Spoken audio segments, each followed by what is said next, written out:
There was a body hanging in the trees.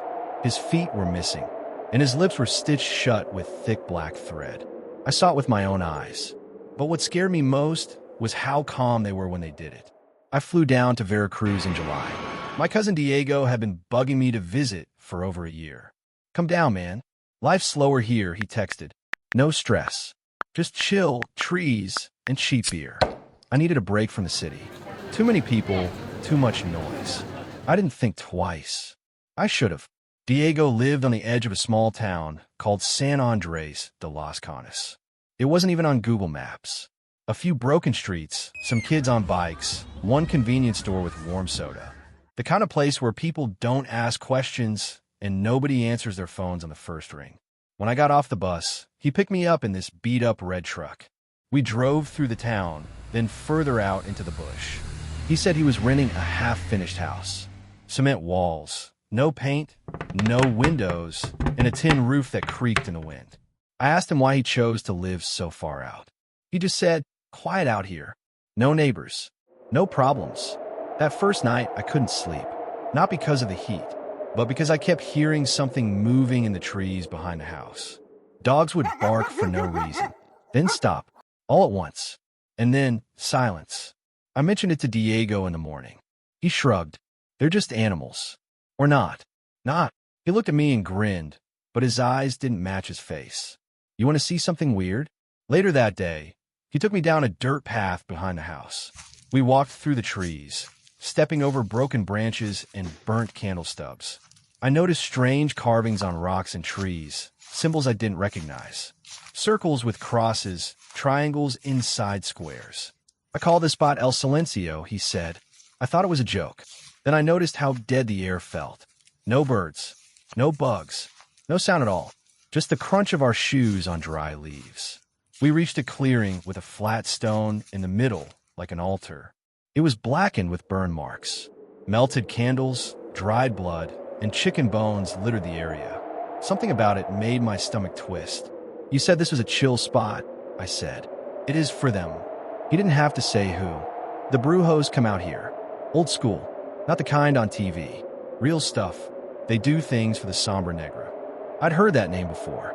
La Sombra Negra, the Black Shadow, a gang with deep roots in the area, known for mixing cartel work with witchcraft. People said they didn't just kill their enemies. They cursed them. They buried hearts. They drank blood. I thought it was all stories, until I heard the snap. It was loud, like someone cracking a thick branch. We both froze.